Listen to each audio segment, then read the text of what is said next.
Hi guys, so it's Saturday, August 18th, and I was out earlier and someone from the Patriot Group emailed me about Don McGahn and she said that there was recent news in the New York Times that said that he's talking to Mueller. He's had 3 voluntary interviews and he did that because he was afraid that Trump would blame him for everything, which is a fair concern, okay?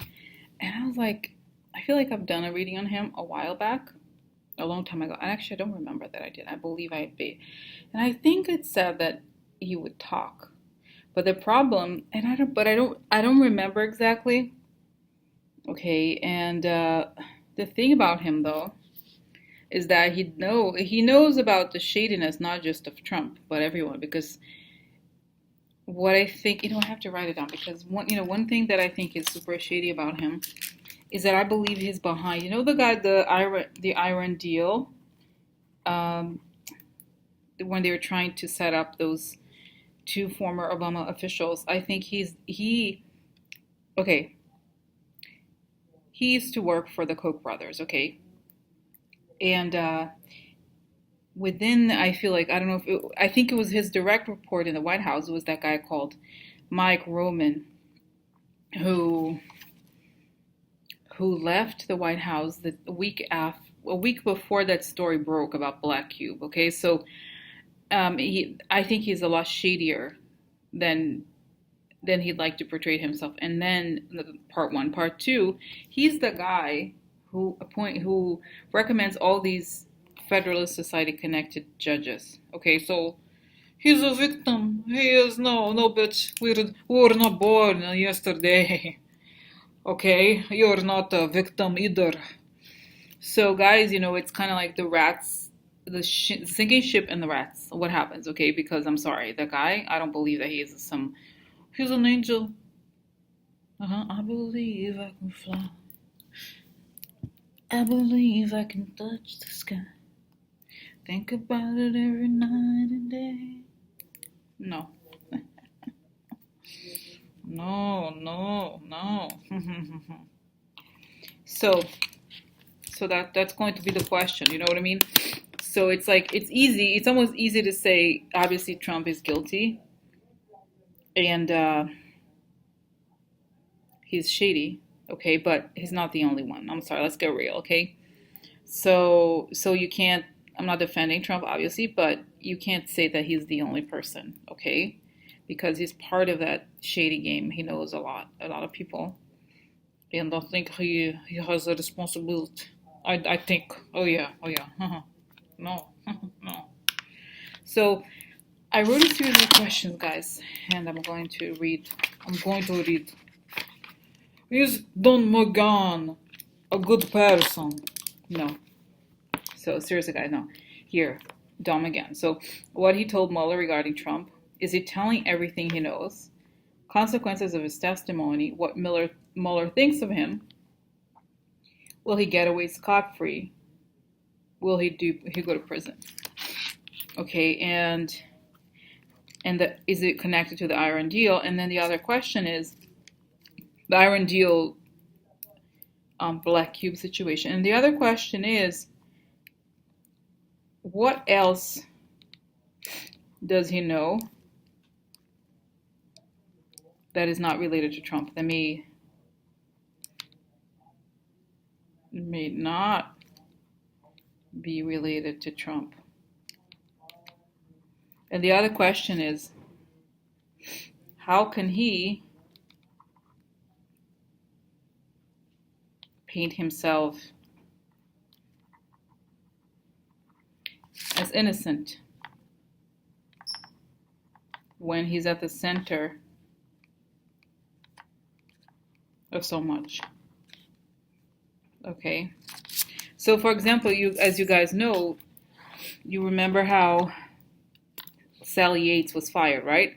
So the person that she went to alert at the White House was him, okay? And then so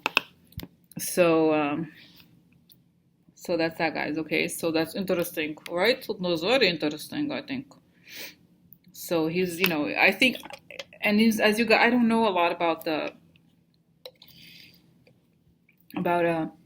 Watergate, all the details, but I remember the guy who was the lawyer at the White House, he went to jail. So I kind of wish that I feel like he should go to jail just because he's at the center of so much, okay? And honestly, even though obviously I dislike Trump and I think he's a traitor, just ratting on Trump should not give people automatic freedom, okay? I'm sorry. I'm not saying that he will get automatic freedom, but there's more there, a lot more. So I want to know, Don McGahn, you're not getting away with it if you think.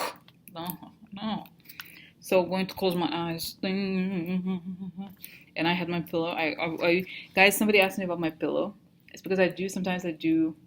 Well, I actually haven't done it yet, to be honest, here on this circumstance. But I wanna what's the word? I've done long distance Reiki, and I just like something physical like this. I can close my eyes and I visualize the bubble thing. But this is something that it kind of gives me some sort of grounding. So anyway, so I have a protection already because lightweight. So okay, so Don McGahn. What has he told Mueller about President Trump?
Okay, guys, so I feel like I could spend days just kind of talking, I believe, probably, if I did not have other body, if I was just spirit. No, but really, okay, so several things here. Okay, let me try to focus because it's a lot, I feel like, okay? So, first thing, and it was a very strange, this was very odd, and I'm glad this came up. So, the first thing was airplanes. Okay, you remember guys how Rachel Maddow spoke about the oligarch airplanes and how they would land in the same spot as Trump's in specific airports. It showed Trump, and then he's looking at airplanes, and he's waiting for the airplane or connecting to the airplane. So for some reason, I feel like he tells Trump, I don't know, okay, why does he know that? How does he know that?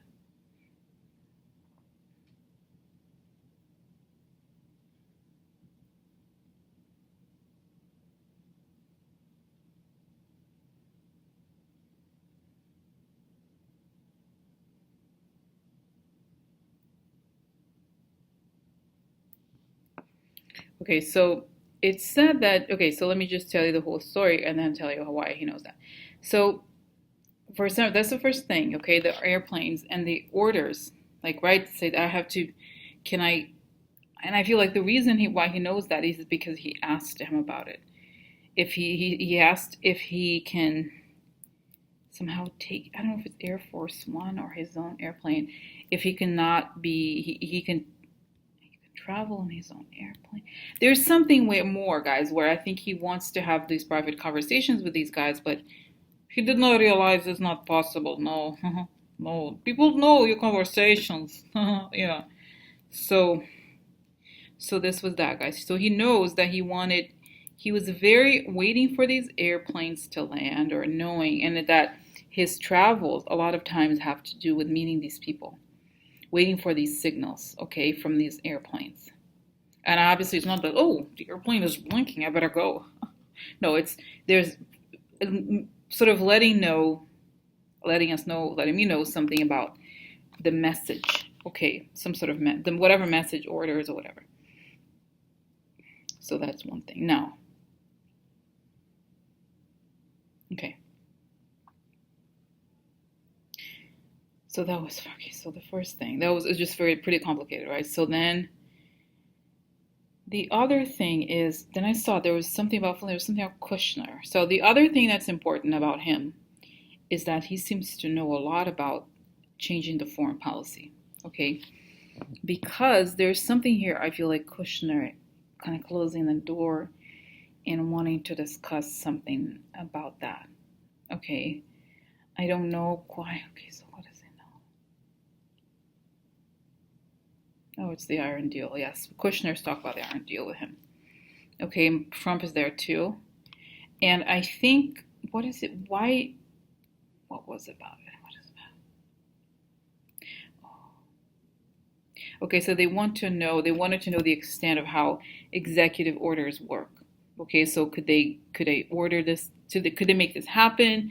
Do they need permission? So, and Kushner is telling him, well, we need this to be as on the down low as possible. And that Kushner was behind pushing this, like pushing the dropping of the iron deal. Okay. Anything else about it?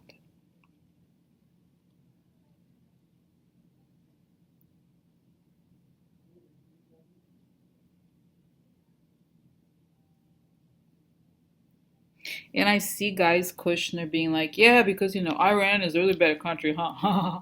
Like he knows, he's cynical. So he's letting him know that it's all about, obviously it's all about the money. He just wants to make sure that he can get it done without Congress. And I feel like, it's interesting. So what you're saying, I feel like he's an important person because they have to run everything by him. They have to run things by him in terms of what can he do, what can get away without Congress. There are things that he can tell them, like essentially he tells them what the president can and can't do. Because, for example, most things that Trump has done have to do with executive orders or things that were done behind her back, right? So that's why he matters so much.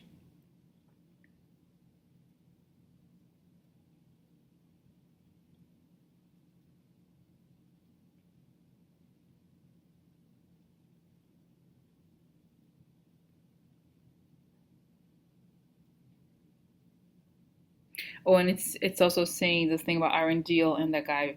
It's actually in a way absolving the guy Mike Roman that I thought was to blame here. No, but it's saying that it's Kushner decided to was the one who really wanted to push the Iran deal thing, and so he got with this Israeli company, okay, to try to discredit those guys, the Obama guys, okay, because like I said, that was Kushner's number one goal. And I remember, guys, I've done a reading on Kushner. The first one I did, when it wasn't the first one, I remember I did a reading. I remember the graphics I did for the one called "What the Hell Was Kushner Doing in Saudi Arabia?"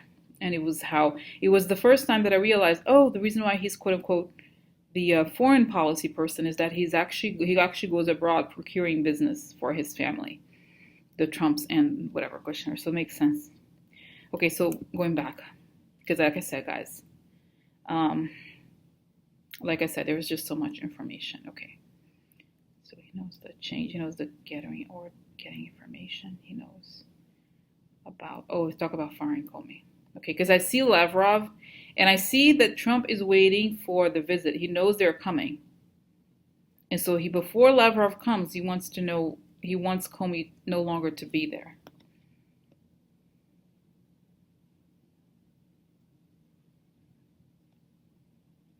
Okay, I almost wonder, guys. Okay, so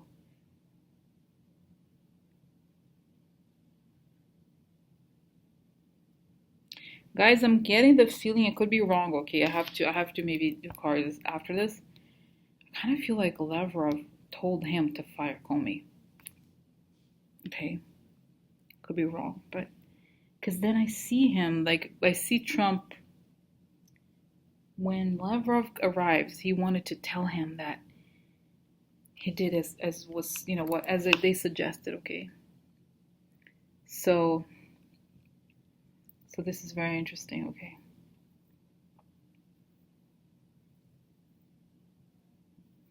Okay, what else?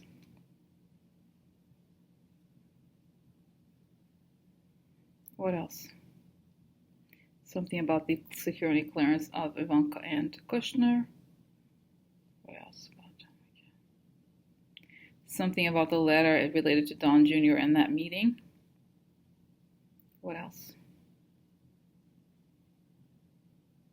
Oh, it's going back again to this idea that Don McGahn is extremely important because he's the guy.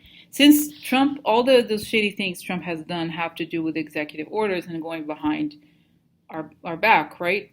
He is the guy Trump has to go to in order to make sure he can actually do it.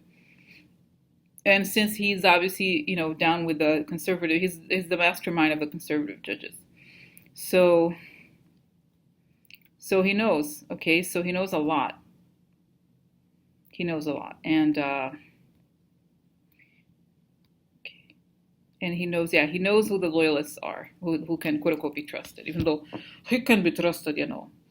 And it's obviously those people that have always been shady. They know Trump. At the end of the day, they may say whatever, but in the end of the day, they will easily betray him because they weren't born yesterday. Okay. Okay. So.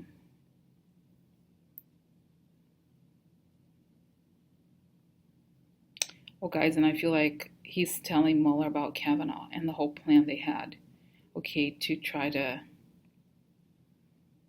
create a situation where Kavanaugh would absolve him if it were to go up. Because Don McGahn knows very well what could happen to him. Because unlike Trump, if he's a lawyer, right, and he is found guilty, he can no longer be a lawyer, I don't think. Okay, so his felony, right? I believe I know a lot about laws.